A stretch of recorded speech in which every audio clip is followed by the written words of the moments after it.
How to get big biceps. Yeah, big biceps, that means bigger arms. I'm all about this one small muscle. Now keep in mind, biceps are tiny. It makes up about 30% of our arm.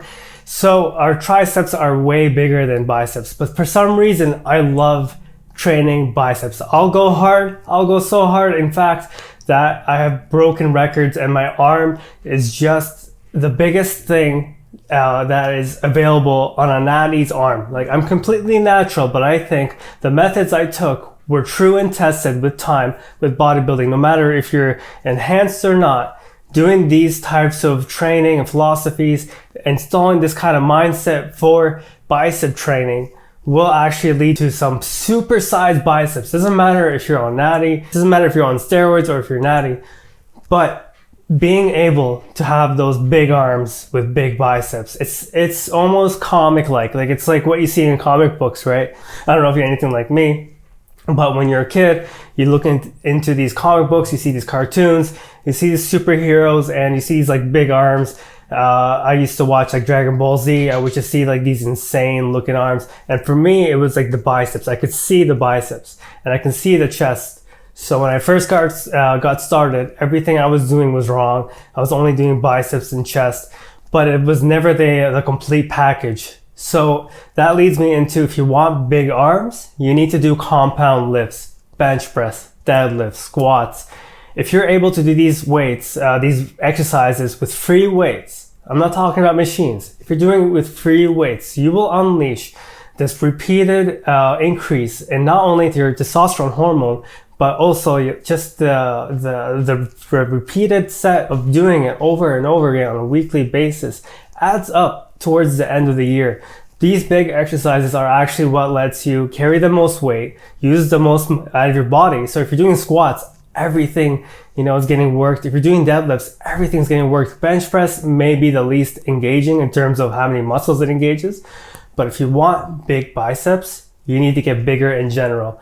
But if you want freakish types, freakish looking biceps that are questionable, you look so jacked in the gym with a good lighting, you could really tell like you're really looking like massive. Like, there is training philosophies that I've adapted and I've learned through what works and what doesn't. So I want to share with you, I have 15 years of training of how I grew my biceps. And I do think I have one of the best biceps on a natty's frame. Like, someone who doesn't use steroids and is completely natural and has maintained like the size that is meaty and full. Doesn't have the greatest peak, but it has like the fullness and it looks super amazing. Like, I don't have to flex, and it's relaxed, and I'm wearing like a tank top. It's very obvious. It's very thick. It's almost the same size, or it all looks like it's like a superhuman kind of arm. I love that. I visualize that when I'm working out since the beginning. But if you do want big biceps, you do need to work on your compound lifts. So with that in mind, in the beginning, I did a lot of dumbbell curls. As I mentioned, no matter what muscle I was targeting, I would sometimes, not all the time, I would have months where I would curl almost every day, and to the point where those dumbbells I would usually use felt too heavy. And I had to take a week off, and then when I came back, I was able to do even more weight than what I was struggling with last time. So it was almost like it was a mix of philosophies, right? One was overtraining, the next was using heavy weights. And I'm not talking about like perfect reps, I'm talking about cheat curls. This is something that is brought into the era of bodybuilding with Arnold Schwarzenegger. There may have been some other bodybuilder that did it first before him, but Arnold he popularized bodybuilding. He made it look amazing. He made the movie, he made the documentary. He really put bodybuilding on the stage, and with that came his training routines, his workouts, and you can see how he trains biceps. And if you saw him, there's a picture of him doing a cheat curl. His back is completely bent backwards and he's lifting as much weight as possible. It must be at least like 150 pounds, which is like 60 or 70 kilos. It's just amazing to see these kind of physiques back when, bodybuilding was getting popularized and commercialized, let's say. And it looks better, like in general, bodybuilding in the golden era looks better than me. And having, the fantasy of just freakish looking muscles, especially the biceps, has always been my goal. So the first philosophy is using different methods, being open to different methods. So the first one I would recommend is just mastering the form, mastering the curls. If you are weak, if you have small arms, then master the curl, feel the engagement, feel the muscle, and make sure you're in tune and you're thinking about what you want it to look like in the gym. When you're doing those curls, your biceps are not getting bigger right there and then, right? When you recover and you stop, it grows. So after a couple of weeks of training, let's say you've gone through the beginner phase, you've done the compound lifts and stuff, start implementing bicep curls. And I'm starting to explain this from the beginning, just in case you are new to the gym. If you can skip this part if you are not new to the gym. But basically, do bicep curls with dumbbells. Do it on the machine and make sure you really feel it as much as possible. Don't worry about the weights. How much you're doing, no one is judging you. Everyone starts from zero. No one starts in the gym lifting, 100 kilos, 50 pounds on bicep curls on each arm the first day. No such thing. Everyone starts somewhere. They got strong somehow. Maybe they have a big deadlift, which allows them to carry more weight all around with their exercises, which allows them, it carries over. The compound lifts, that's why I told you, you must do compound lifts when you're able to do heavy lifts with heavy weight, with good form.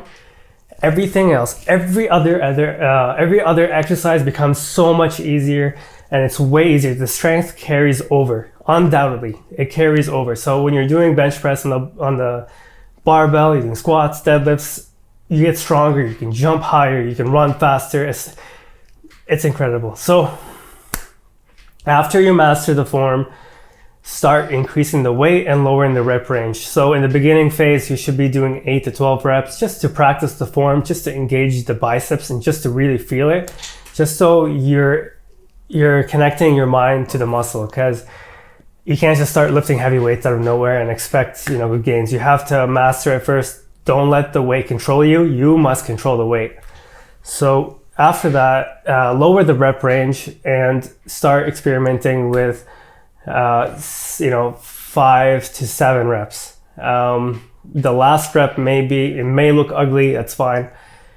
And during this time, before you do exercises, creatine makes a big difference.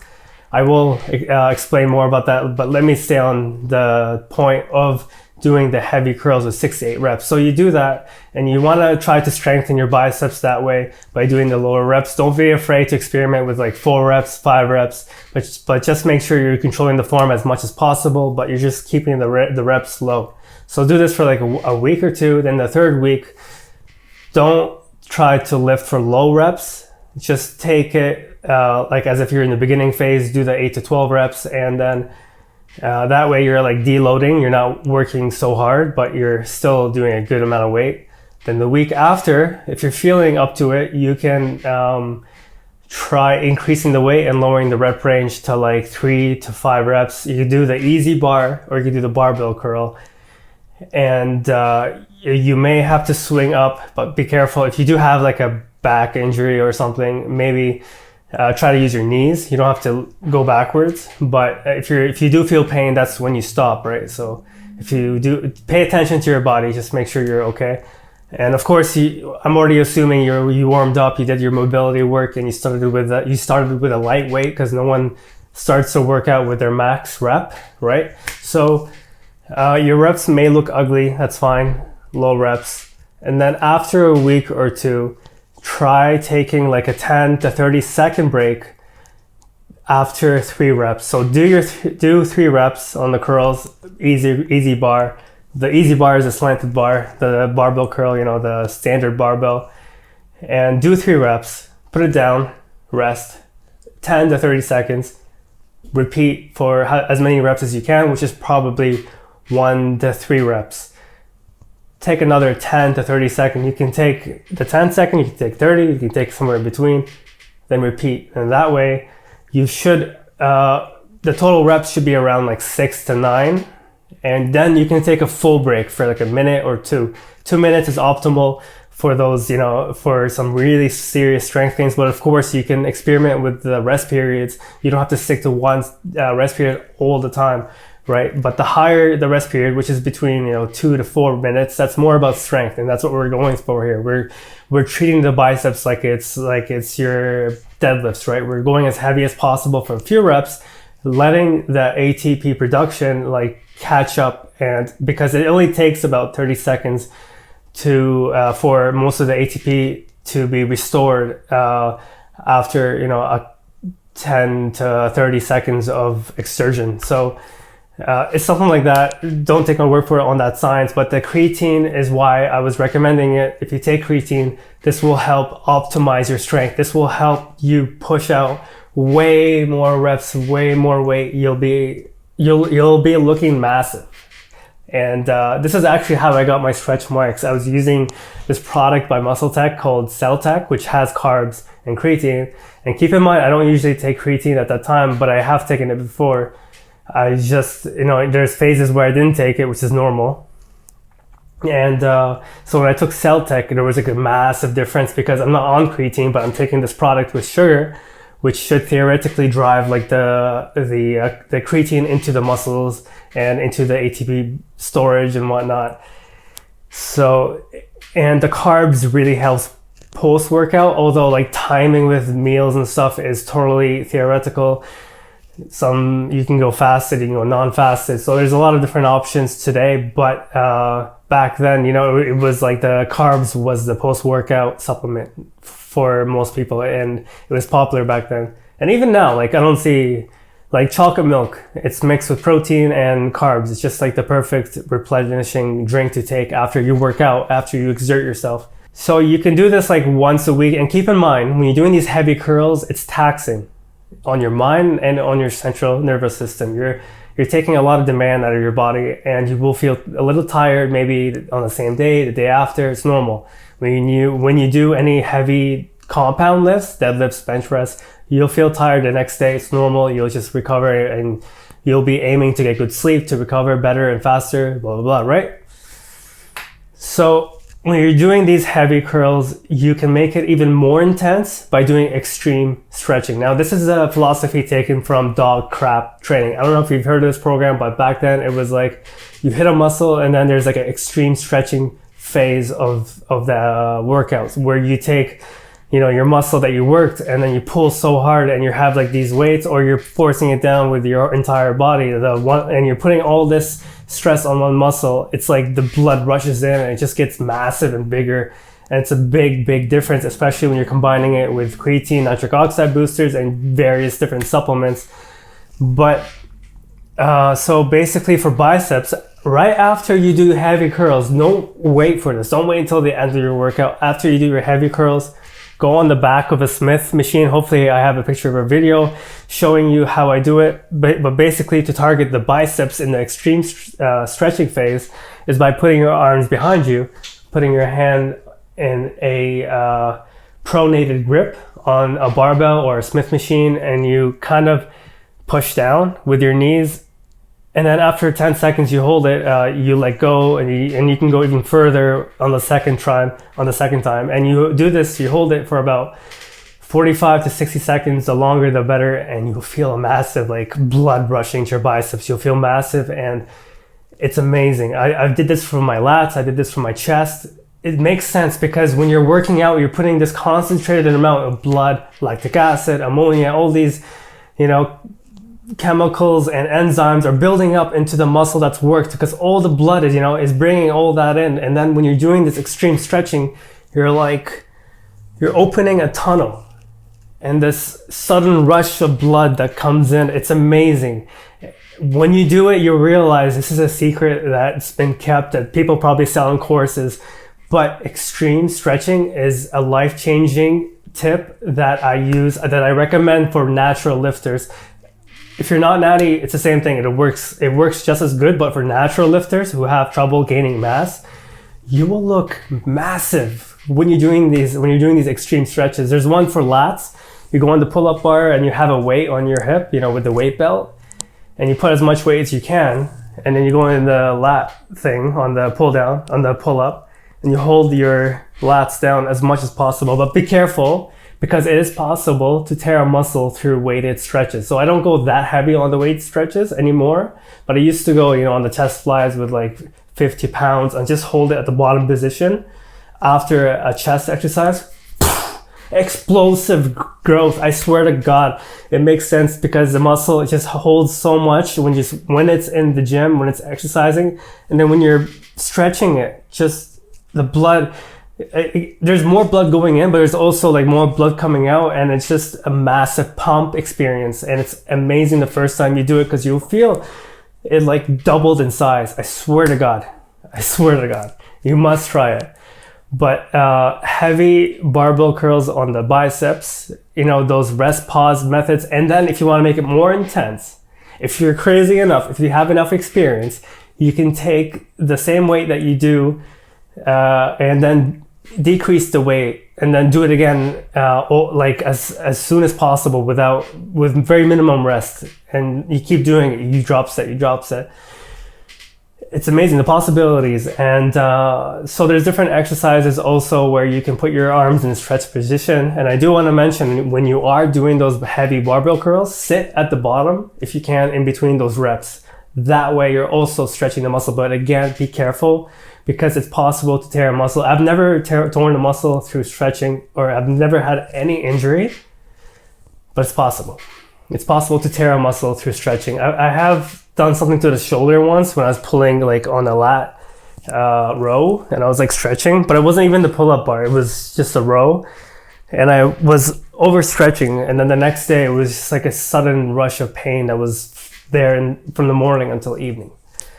So I do want to touch upon the anatomy of the biceps, because it's such a tiny muscle.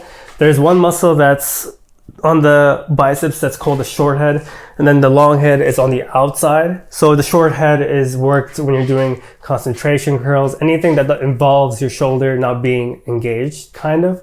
And then the long head, anything that gets the shoulder going, because the biceps do go into the shoulders. And so when you're doing dumbbell curls, pronated exercises like the reverse grip curls, and that works the long head. On the short head, exercises like spider curls and concentration curls. But the biggest thing I would say is mixing it up and taking it week by week to change it up, to decrease the intensity, to increase the intensity.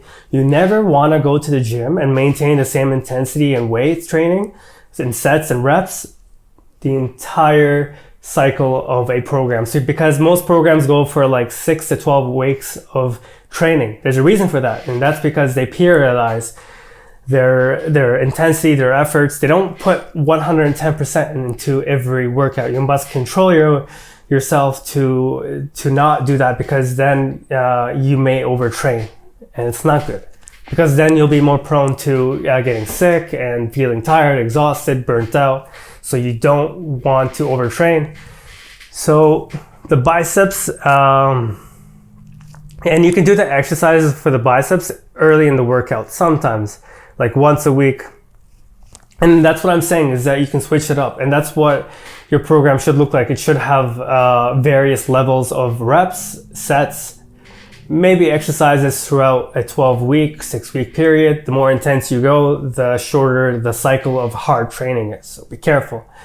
So you do want to take a week of deloading when you're doing these bicep exercises. I would say at least once every 4 weeks. Take a week where you, like on the 4th week, you do your exercises. On the 5th week, you chill.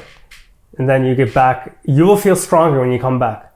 You will feel weaker if you continuously go. So there is a big difference. When you're going constantly, pushing yourself, you'll plateau 100%. So be careful. But try to take the biceps in a stretch position and try to stretch it out after you do your exercises. And hopefully this helps you. Let me know if you have any questions. I'm happy to help as much as possible. I do have my website, FitFrick, where I also post resources and helpful content for you. So let me know if you have any questions. Hopefully this helps. Most importantly, focus. Don't let anyone or anything break your focus in the gym. Focus. It's a mental game. It's a competition. Life is a competition. When you're winning in the gym, you will win in life. Everything else, everything from the gym carries over all over. So stay at it, keep consistent, and let me know if I can help you in any way. You can contact me, you can keep in touch with me, let me know when you're going to the gym, let me know what you're doing, what muscle you're working out, and what you're struggling with. I'm a friend, I'm your friend, let me know.